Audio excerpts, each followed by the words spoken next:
అది. ఎందుకంటే without their instruction we cannot do that. అది మాకు ఆల్రెడీ నిన్న కూడా చెప్పారు. ఎందుకంటే ఇది విషయము మా నుంచి ఎక్కడెక్కడో వెళ్ళకూడదు. అది కాకపోతే మీరు అడిగారు కాబట్టి నేను ఓరల్ గా మీకు చెప్పగలను, అంతవరకు నేను చేయగలను. కానీ I cannot write now as of now in the situation where I am. So నేను ఓరల్ గా చెప్పంటే వాస్తవం ఏంటనేది నేను చెప్పగలను. సరే, ఏం జరిగింది? మీరు నిజంగానే అందరి ముందు ఆ విద్యార్థిని అట్లా దూషించిరా? ఏం జరిగింది మేడం? ఓన్లీ మేము లేట్ అయిందన్నది ఒకటే సార్. అక్కడ లేట్ అయింది. తర్వాత అమ్మాయి ఎగ్జామ్ రాసింది. ఎన్ని గంటలకు వచ్చింది మేడం? హలో, ఎన్ని గంటలకు వచ్చింది తను? 11 దాటిపోయిందండి. తను 11 దాటిపోయింది. తను లేట్ అయింది. మేము అడిగాము, కూర్చుంది, చదివించాము, చదివింది. లంచ్ తర్వాత ఎగ్జామ్ కి కూడా వెళ్ళిందంట. ఎందుకంటే నా హాల్ అయితే లేదు అమ్మాయి. ఎగ్జామ్ కూడా రాయడం జరిగింది. సేఫ్ గా ఇంటికి వెళ్ళడం జరిగింది. మరి ఇంటికి వెళ్ళాక అమ్మాయి ఏం జరిగిందంటే మా దగ్గర ఉన్నంత వరకు మేము అడగడం మా ధర్మం, అడిగాము, కూర్చోబెట్టి చదివించడం మా ధర్మం, చదివించాము, ఎగ్జామ్ పెట్టాము. అమ్మాయికి ఇక్కడ ఎటువంటి ఇబ్బంది జరగలేదు.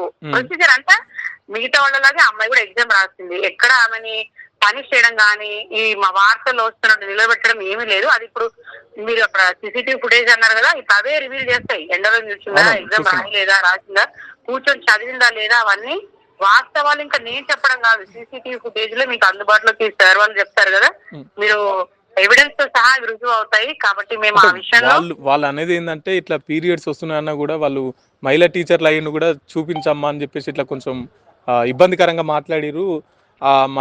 అంటే కొంత మనోవేదనకు గురై అది ఫాల్స్ అలిగేషన్స్ అండి. అందుకే ఇప్పుడు సీసీటీవీ ఫుటేజెస్ మమ్మల్ని కాపాడతాయని ఈ రోజు కాదు, మేము నిన్న కూడా మేము అదే చెప్పాము. ఫాల్స్ ఎలిగేషన్స్ వచ్చినప్పటికీ కూడా మేము ఇంత ధైర్యంగా ఉండడానికి కారణం ఏంటంటే ఎవిడెన్సెస్ ఉంటాయి. అక్కడ ఎవరు ఎన్ని మ్యానిపులేషన్స్ చేసినా కూడా మనకైతే వాస్తవాలు బయటకు వచ్చే అవకాశం ఉంది. కాబట్టి మేము ఇలా ఉన్నాం సార్. ఏదున్నా అలిగేషన్స్ అని మేము ఖచ్చితంగా చెప్పగలము. వాటికి వాస్తవాలు రుజువులతో సహా బయటకు వస్తాయి. Till then we want to be quiet. ఎందుకంటే నేను చెప్పాల్సింది అయితే ఇప్పుడు మీకు చెప్పాను, ఆ అమ్మాయికి ఇక్కడ ఎటువంటి ఇబ్బంది జరగలేదు.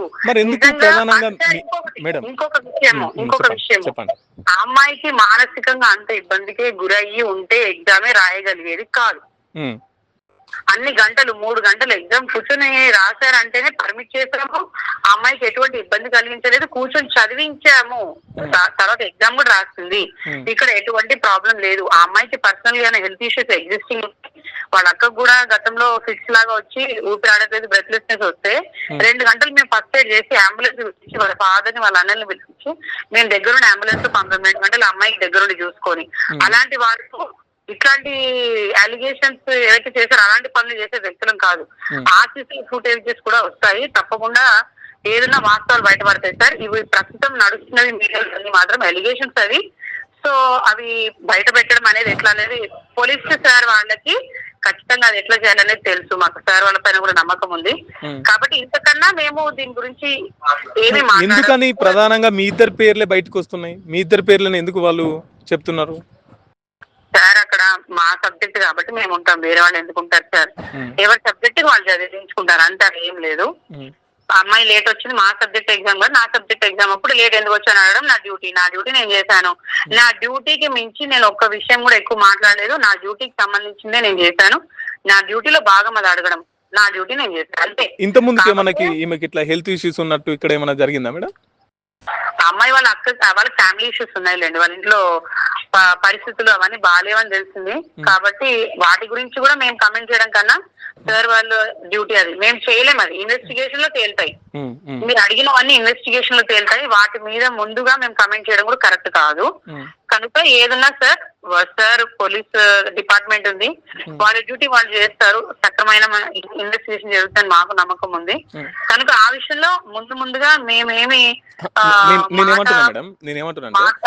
మిగతా పిల్లల ముందు ఈ వర్షిని మీ విద్యార్థిని నిలబెట్టి వినండి, ఇది అండర్ ఇన్వెస్టిగేషన్ ఉంది. ఈ విషయం గురించి పోలీస్ సార్ వాళ్ళు పోలీస్ డిపార్ట్మెంటే దాన్ని బయటికి తీయాలి. ఎందుకంటే నేను ఇంకా అంతకన్నా ఎక్కువ మాట్లాడకూడదు. ఎందుకంటే the process is under investigation. ఇంతకు మించి మేము ఇన్వాల్వ్ అవ్వడం కరెక్ట్ కాదు. కాబట్టి అర్థం చేసుకుంటారు అనుకుంటున్నాను. ప్రైమరీ ఇన్ఫర్మేషన్ అయితే నేను మీకు ఇచ్చాను, నాకు తెలిసినంత వరకు నేను ఇచ్చాను. బియాండ్ దట్ నేను మీతో మాట్లాడడం కూడా కరెక్ట్ కాదు. నా పరిధిలో లేని విషయం నేను మాట్లాడలేను. ఓకేనా? Thank you. నమస్తే, వెల్కమ్ టు క్యూనిస్. నేను మీ మధు. మిత్రులారా, నిన్న సికింద్రాబాద్ గవర్నమెంట్ లేడీస్ జూనియర్ కాలేజీలో వర్షిణి అనే అమ్మాయి టీచర్ల వేధింపుకు గురై మానసికంగా ఇబ్బంది గురై నిన్న గాంధీ హాస్పిటల్లో చనిపోయినటువంటి పరిస్థితి. సో ప్రస్తుతం వర్షిణి వాళ్ళ ఇంటికాడ ఉన్నాం. వాళ్ళ అమ్మతోని వాళ్ళ అక్కతోని అసలు ఏం జరిగింది, ఆ టీచర్లు ఏమని వేధించారు అనే విషయాల్ని తెలుసుకునే ప్రయత్నం చేద్దాం. ఓపిక ఉండి ఏడవకుండా కొంచెం నిదానంగా ఏం జరిగిందనేది చెప్తే కొంచెం సమాజానికి అర్థమయ్యేది. ఏమైంది? ఏ రోజు స్కూల్కి వెళ్ళింది, కాలేజ్కి వెళ్ళింది? 8th కదా, 10th 8th కదా. ఏం పేరమ్మా? ఎంతమంది పిల్లలు మీకు? నా పేరు మాలతి అండి. నాకు 4 పిల్లలు.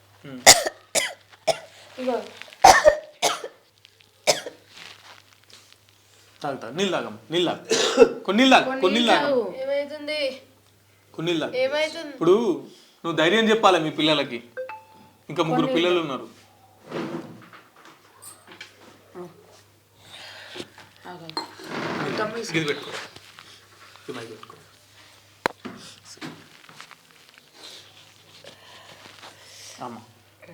నాకు 2 పాపలు 2 బాబులు. పెద్ద అమ్మాయి 2nd ఇయర్, చిన్న అమ్మాయి 1st year. 2 doctor MR west Marredpally college. మొన్న వాళ్ళు ఒక 40 minutes లేట్ వెళ్ళారు కాలేజ్కి. ఎప్పుడో రెగ్యులర్ టైంకే వెళ్తారు 2 పిల్లలు. ఆ రోజు ఒక్కరోజు అంతకన్నా ముందు నైట్ వాళ్ళ ఫాదర్కి ఫీవర్ వచ్చింది. 2 పిల్లలు అక్కడే చదువుతారు. 2 పిల్లలు అక్కడే చదువుతారు. 2 పిల్లలు లేట్ వెళ్ళిరా? 2 పిల్లలు లేట్ వెళ్ళారు. 40 minutes లేట్ వెళ్ళారు. వాళ్ళ ఫాదర్కి ఫీవర్ వచ్చిందని హాస్పిటల్ తీసుకెళ్ళి, ఆ పాపకు కూడా కొంచెం బాగా పీరియడ్స్లు ఉంది పాప. బస్సులు కూడా ఆ రోజు లేటు ఉండేనమాట. అయితే ఒక 40 minutes లేట్ వెళ్తే వాళ్ళ ఫిజిక్స్ మ్యామ్, ఇంత లేట్ ఎందుకు వచ్చినావు? ఫిజిక్స్ మ్యామ్ శ్రీలక్ష్మి, ఎందుకు ఇంత లేట్ వచ్చినావు అని బయట నించోపెట్టి, నిన్ను ఎగ్జామ్ రాయనివ్వను, ప్రాక్టికల్ మార్క్స్ వెయ్యను అని చెప్పేసి 1 o'clock దాకా బయటనే నించోబెట్టిందంట. 1 o'clockకి వాళ్ళకి ఎగ్జామ్ స్టార్ట్ అవుతుంది. 1 o'clock దాకా బయటనే నించోబెట్టి, ఇంకో మ్యామ్ ఇంగ్లీష్ మ్యామ్ మధుర మ్యామ్, ఎందుకు లేట్ వచ్చినావు అని అంటే, ఇట్లా మా ఫాదర్కి ఫీవర్ వచ్చింది, నేను పీరియడ్స్లో ఉన్నాను, లేట్ అయినని. నీకే నా పీరియడ్స్ అయింది, మాకు కాదా? నేను చూడలేనా నీకు అని అందరి ముంగట మా పాపని ఇన్సల్ట్ చేసినట్టుగా మాట్లాడింది. అది తను మనసులో పెట్టుకొని స్ట్రెస్ అయిపోయింది, బాగా స్ట్రెస్ అయిపోయి మధ్యలో లంచ్ కూడా చేయలేదు. ఏడ్చుకుంటూ ఎగ్జామ్ మొత్తం కంప్లీట్ చేసేసింది, ఎగ్జామ్ రాసింది. మధ్యాహ్నం లంచ్ పీరియడ్ మా పెద్ద పాప తన దగ్గరికి వెళ్ళింది రికార్డ్స్ కరెక్షన్ చేయించుకోవడానికని. వెళ్తే ఆమె ఏడుస్తుందంటే, ఎందుకు ఏడుస్తున్నావు అంటే, మ్యామ్ ఇట్లా అన్నది అని అనేసరికి మా పెద్ద పాప మ్యామ్ని, ఫిజిక్స్ మ్యామ్ని సారీ అని కూడా చెప్పిందంట. నువ్వు ఇక్కడికి రానుకు, నీ ముఖం చూపియకు అని మా పెద్ద పాపని అన్నదంట. కాలేజ్ ఎగ్జామ్ రాసిన తర్వాత కాలేజ్ అయిపోయినాక ఇంటికి 5 o'clock వచ్చారు. 5 o'clock వచ్చి ఇంటికి బాగానే వచ్చింది. 5 o'clock వచ్చి, మమ్మీ నువ్వు రేపు రావాలా కాలేజ్కి, వచ్చి నువ్వు మ్యామ్లతో మాట్లాడాలంటే, రేపు ఒక్కరోజు కదా బెట్ట ఎగ్జామ్ 4 వరకు అయిపోతుంది కదా, నేను 4 o'clock వరకు మీ స్కూల్లో ఉంటా, అప్పుడు నేను మాట్లాడతా, ఒక్కరోజు ఓపిక పట్టండి, లేకపోతే వాళ్ళు మార్క్స్ వెయ్యరు మీకు అని అంటే, నువ్వు రావాలి మమ్మీ తప్పకుండా అంటే వస్తా. నాతో మాట్లాడుకుంటేనే తలనొస్తుంది మమ్మీ అని అన్నది. అంటే ట్యాబ్లెట్ వేస్తాను ఆగు అని అన్నది. ట్యాబ్లెట్ వేస్తాను ఆగు అని అంటే, లేదు మమ్మీ నాకు ఎక్కువ నొప్పి అవుతుంది అని అన్నది. మా బాబుని ఆటో తీసుకురమ్మని పంపించింది. ఆటో తీసుకొని వచ్చే లోపలనే బెడ్ పైన పడిపోయింది. కూర్చొని మాట్లాడుకుంటే బెడ్ పైన పడిపోయింది. అన్కాన్షియస్ అయిపోయి లెఫ్ట్ హ్యాండ్ పనిచేస్తలేదు, నోటి మాట బంద్ అయిపోయింది. హాస్పిటల్కి తీసుకెళ్ళినాం, ఇక్కడ మల్కాజ్గిరి గవర్నమెంట్ హాస్పిటల్. ఇక్కడ తీసుకెళ్ళినాక వాళ్ళు ట్రీట్మెంట్ స్టార్ట్ చేసారు. ఎలాగానే సెలైన్ పెట్టిరు, ఇంజెక్షన్ ఇచ్చిర్రు, బీపీ అదంతా చెక్ చేసిర్రు. ఆమెకి తలకి బాగా ఇదైందమ్మా, సిటీ స్కాన్ చేయాలా, ఇక్కడ ఫెసిలిటీస్ అన్నీ ఏమి లేవు, మీరు ఉస్మానియా కన్నా గాంధీ కన్నా తీసుకెళ్ళండి అని అంటే గాంధీకి తీసుకెళ్ళినాక అక్కడ ఇమ్మీడియట్గా అక్కడ కూడా ట్రీట్మెంట్ స్టార్ట్ అయ్యింది. చిన్న పాప కదా, ఎంబడే ట్రీట్మెంట్ స్టార్ట్ చేస్తారని ఇక్కడ చెప్పి అక్కడికి వెళ్ళాక ట్రీట్మెంట్ స్టార్ట్ చేసిర్రు. సిటీ స్కాన్ కూడా తీయించాను. తీస్తే బ్లడ్ మొత్తం ఆమెకి క్లాట్ అయిపోయింది తలలా అని చెప్పిర్రు. ఇమీడియట్గా ఈమెను ఐసీయూకి షిఫ్ట్ చేయాలని చెప్పారు. ఇమీడియట్గా ఐసీయూకి షిఫ్ట్ చేసిరు, అక్కడ కూడా ట్రీట్మెంట్ స్టార్ట్ చేసిరు. ఈ సిటీ స్కాన్లో సరిగ్గా కనిపిస్తలేదమ్మా, ఎంఆర్ఐ స్కానింగ్ తీయాలని అన్నారు. రేపు మార్నింగ్ ఎంఆర్ఐ స్కానింగ్ తీపిచ్చేది ఉండే ఆమెకు. నిన్న మార్నింగ్ నైట్ అంతా ఊపిరాడుతూనే ఉంది. ఈ ఒకటే రైట్ హ్యాండ్ రైట్ లెగ్గే పనిచేస్తుంది, ఈ చెయ్యి ఊకే లేపుతుంది, తలకి ఇలా ఇలా ఇలా అని అంటుంది. డాక్టర్కి వెళ్ళి చెప్పాను నేను, ఇలా అంటుందంటే ఆమెకి తలకి నొప్పి అవుతుందేమో అమ్మ అని అన్నాడు. అయితే ఒక ఇంజెక్షన్ రాసి ఇంజెక్షన్ కూడా ఇప్పించిన. మార్నింగ్ 5కి ఆమెకి స్కానింగ్ ఉండే, వాళ్ళ డాడీ స్కానింగ్కి ఎంఆర్ఐ స్కానింగ్ కోసం అని లైన్ దగ్గరికి వెళ్ళింది. అక్కడ లైన్ నిలబడ్డానికి ఆమె పక్కనే నేను ఇట్లా పడుకున్నా, తలబెట్టి పడుకునేసరికి గాంధీ హాస్పిటల్ ఆమె బ్రీతింగ్ ఏమి వినిపిస్తలేదు. నా దగ్గర మా పెద్దక్క ఉండే, మా పెద్దక్క తన దగ్గరే ఉంది. ఇమ్మీడియట్గా డాక్టర్స్ దగ్గరికి వెళ్ళి చెప్పిన, ఇట్లా మా పాప దగ్గరికి రండి అనగానే వచ్చి చూసి హార్ట్ దగ్గర చెయ్యేసి ప్రెస్ చేసిరు. ఇక ఆ తర్వాత నాకేం తెలియదు, ఇక నాకు ఏమైందో ఏమో, నాకు ఎవరు ఏం చెప్పలే. మా పాప ప్రాణం ఎప్పుడు పోయిందో నాకు తెలియదు. నాకు ఇంకా ట్రీట్మెంట్ నడుస్తుందని చెప్పిర్రు వీళ్ళందరూ. నాకు మా పాప నా కాలేజీ దగ్గరికి తీసుకొచ్చేదాకా నాకు తెలియదు మా పాప ప్రాణం పోయిందని. నా టీచర్లే చేసిర్రు. ఎప్పుడు జరగలే, ఎప్పుడు నా పాప యాక్టివ్ గానే ఉంటుండే మా ఇంట్లో. ఆమెనే యాక్టివ్గా ఉంటుంది అసలు. ఆమెకి ఇంత సడన్ గా అయిందంటే నేను నమ్మలేకపోతున్నాను. ఆ టీచర్ల ఒత్తిడి వల్లనే నా బిడ్డ ఇట్లా అయిపోయింది. ఆమె ఎక్కువ స్ట్రెస్ అయిపోయింది, ఆమె అందరు ముంగట ఇన్సల్ట్ చేసిందని చేశారండి. ఇంకా రిపోర్ట్ రాలేదు, ఇంకా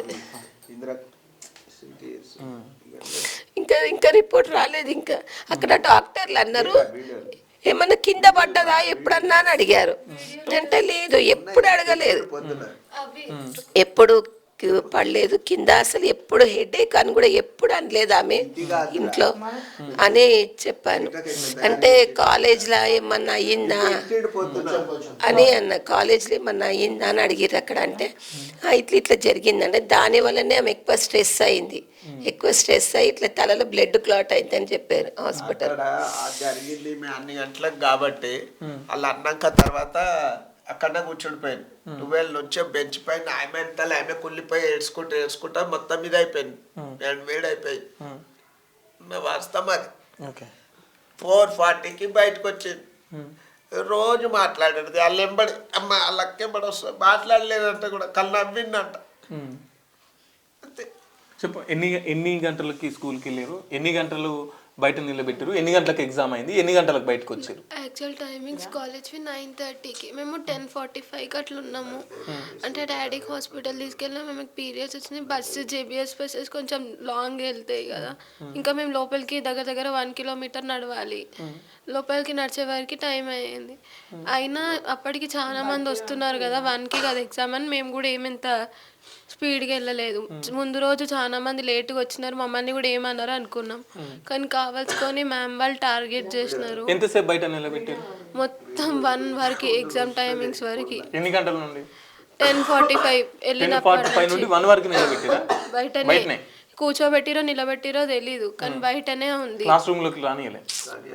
అందరి ముంగట పీరియడ్స్ అని చెప్తే మాకు రావా, నిప్పు చూడలేకనా అని అందరి ముంగట అట్లా అన్నది. అటు బయట సెక్షన్స్ ఉన్నారు, వాళ్ళ క్లాస్ వాళ్ళు కూడా ఉన్నారు, అంత ఇంకా వేరే లెక్చరర్స్ కూడా ఉన్నారు. సార్ ఎంతమంది ఉంటారు క్లాస్లో? దగ్గర 90 స్ట్రెంత్ 100 దాకా ఉంటుంది. వచ్చే వాళ్ళు ఇక 80-90 మెంబర్స్ ఉంటారు. అంతమంది ముందు అనేవారికి ఆమె ఇక ఏమైందో తెలియదు, బయటనే ఏడ్చుకుంటుంది. 1 o'clock లంచ్ బ్రేక్, 1కి ఎగ్జామ్, 12:30కి అట్లా ఫిజిక్స్ ఎగ్జామ్ ఆ రోజు మాకు.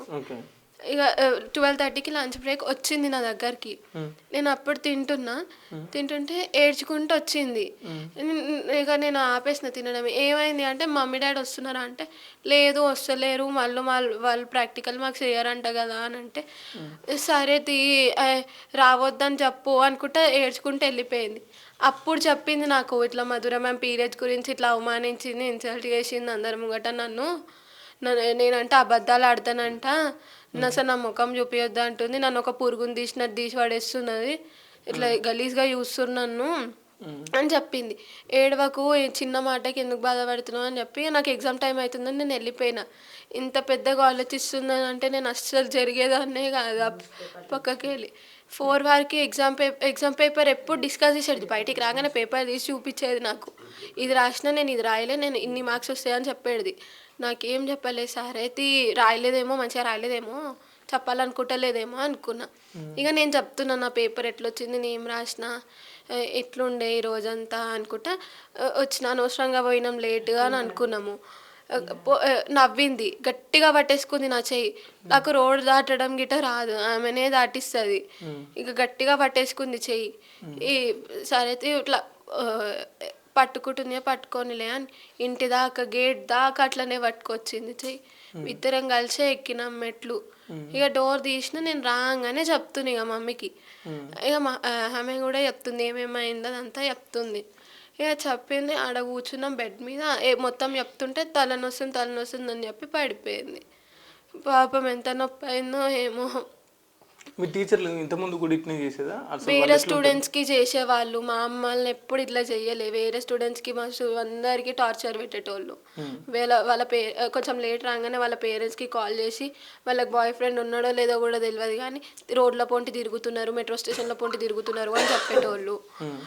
ఉక్కుకే వాళ్ళ పేరెంట్స్ని చాలా ఆలేరు నుంచి ఉన్నారు కొంతమంది, అంత దూరం నుంచి కూడా పేరెంట్స్ని పిలిపించేవాళ్ళు, అందరినీ టార్చర్ చేసేవాళ్ళు. ఏ మేడం ఎక్కువ టార్చర్? మధుర మ్యామ్. అన్ని పర్సనల్ విషయం కావాలంటే అంటే అసలు లెక్చరర్ అంటే ఇంగ్లీష్ చెప్తుందా? ఇంగ్లీష్ స్టడీస్ మట్టుకే ఉండాలి కదా, స్టడీస్ కన్నా కొంచెం తిన్నవా అంతవరకే ఉండాలి. కానీ మొత్తం వాళ్ళ లైఫ్ గురించి అన్నీ తెలుసుకుంటుంది కావాల్సుకొని. ఫోన్స్ కొంతమంది తెచ్చుకుంటారు క్లాస్లో, అట్లా అని కొంచెం చదువుకునే వాళ్ళు తెచ్చుకుంటారు, చదువుకునే వాళ్ళు తెచ్చుకుంటారు. చదువుకునే వాళ్ళకేమో వాళ్ళకి ఇచ్చేస్తారు ఫోన్స్, చదవని వాళ్ళకేమో తీసేసుకుంటారు. 1 month అట్లా పెట్టుకుంటారు. వాళ్ళ పేరెంట్స్ ఇద్దరు వచ్చినాకనే ఇస్తారు. అది కూడా ఒక్కొక్కసారి ఇస్తారు, లేకపోతే ఇయ్యరు. అందరినీ టార్చర్ చేస్తారు వాళ్ళు. మీ ప్రిన్సిపల్కి ఎప్పుడు మరి మీరు కంప్లైంట్ చేయలేదా? చేయలేదు. వాళ్ళు మళ్ళీ రికార్డ్ కరెక్షన్ చెయ్యరు, ప్రాక్టికల్ మార్క్స్ చెయ్యరు, అట్లా బెదిరిస్తారని ఇక మేము ఏం చెప్పలేదు. అయినా ఎందుకులే మళ్ళీ మేమే షో చేసినామంటారని నేను ఇక నార్మల్గా తీసుకున్నా. ఓకే. నేను మీ మధుర మ్యామ్ వాళ్ళ ఇంట్లో మా హస్బెండ్ కార్పెంటర్ వర్క్ చేశాడు, అది సగంలో చేశాడు మా హస్బెండ్.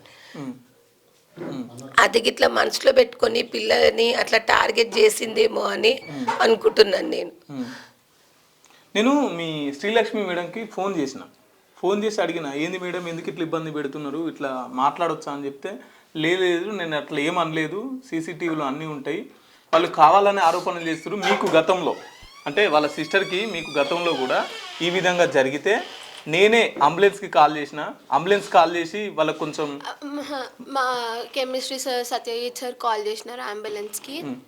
ఆయన అసలు ఒక ఫీమేల్ లెక్చరర్ అయ్యుండి మా గర్ల్స్కే సపోర్ట్ చేయరు. సార్ వాళ్ళు చాలా మంచిగా ఉంటారు, సొంత డాటర్ లాగా చూసుకుంటారు. మీకు గతంలో మీ మేడం ఏం చెప్పిందంటే మీరు చెప్తున్న మ్యామ్ ఏం కాల్ చేయలేదు అంకుల్. ఇంత ముందు కూడా ఇట్లనే వాళ్ళ అక్కకి అవును అయ్యింది, నాకు అయ్యింది. మేమే అంబులెన్స్ కి ఫోన్ చేసి మరి చేసినాము, వాళ్ళకి కొంచెం ఇబ్బంది ఉన్నది అని చెప్పేసి. అవును మాకు ఇబ్బంది ఉంది లేదంటలేము, కానీ శ్రీలక్ష్మి మ్యామ్ మాకు ఏం హెల్ప్ చేయలేదు. నిన్న కెమిస్ట్రీ సరే స్టూడెంట్స్ కూడా చెప్పారు నిన్న, అది లేదు అది ఫిజిక్స్ మ్యామ్ ఏం చెయ్యలేదు, సార్ చేశాడు, కెమిస్ట్రీ సార్ చేసి ఆ రోజు అంబులెన్స్ పిలిపించి అది వాళ్ళ అక్కని హాస్పిటల్కి పంపించారు అని నిన్న పిల్లలు కూడా చెప్పారు, వేరే స్టూడెంట్స్ కూడా చెప్పారు. తను ఏమి ఎప్పుడు హెల్ప్ చేయలే, ఎప్పుడు పిల్లల్ని అందరి పిల్లల్ని టార్గెట్ చేస్తూనే ఉంటారు వాళ్ళు. రికార్డ్స్ కరెక్షన్ చెయ్యము, ప్రాక్టికల్ మార్క్స్ వేయము, మీకు ఎగ్జామ్ పెట్టాము అని చెప్పేసి. ఇది ఇంకోటి ప్రిన్సిపల్ వరకు తీసుకెళ్తే మేము మీకు మీ పేరెంట్స్కి కంప్లైంట్ చేసి మీకు బాయ్ ఫ్రెండ్స్ ఉన్నారు, మీరు కాలేజ్కి రాలేదు అని ఇవన్నీ చెప్తారంట, పేరెంట్స్కి చెప్తామని బెదిరిస్తారంట పిల్లలకి. సరే మీరు ఏం కోరుకుంటున్నారు, మీకు ఏం జస్టిస్ జరగాలని కోరుకుంటున్నారు? వాళ్ళ ఇద్దరిని మాత్రం సస్పెండ్ చేసేసేయాలి, మధుర మ్యామ్ శ్రీలక్ష్మి మ్యామ్ని. వాళ్ళకి ఎలాంటి జాబ్ రావద్దు, వాళ్ళకి ఏదైనా జైలు శిక్ష చేసినా వేయాలి, అంతే.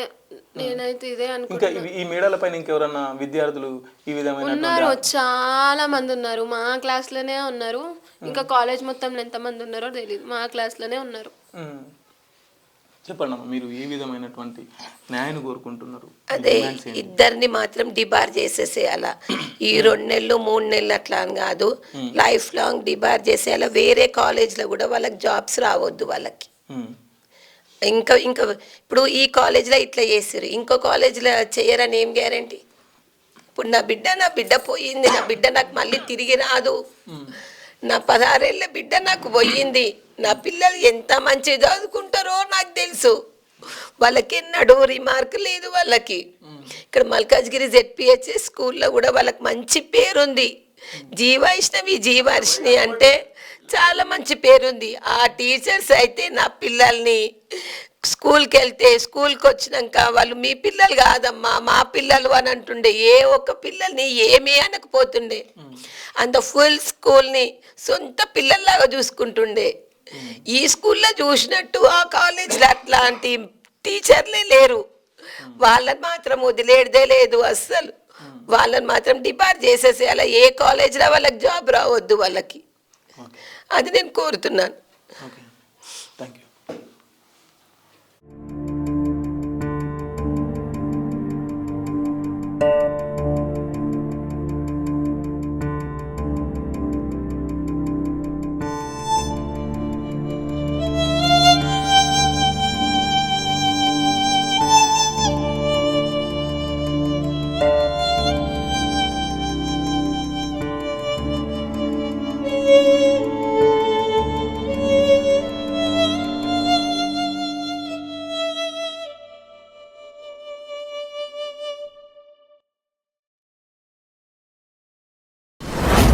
మీ వ్యాపారం అభివృద్ధి కావాలని కోరుకుంటున్నారా?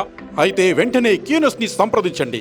Schools, colleges, banks, shops, office promotions, land promotions, political promotions, restaurant promotions, hospital promotions, పుట్టినరోజు వేడుకలు, శుభకార్యాలు, వ్యాపారాలు ఏవైనా, సందర్భం ఏదైనా ఇప్పుడే క్యూనస్ ద్వారా తెలియజేయండి. మీ వ్యాపారాన్ని అభివృద్ధి చేసుకోండి.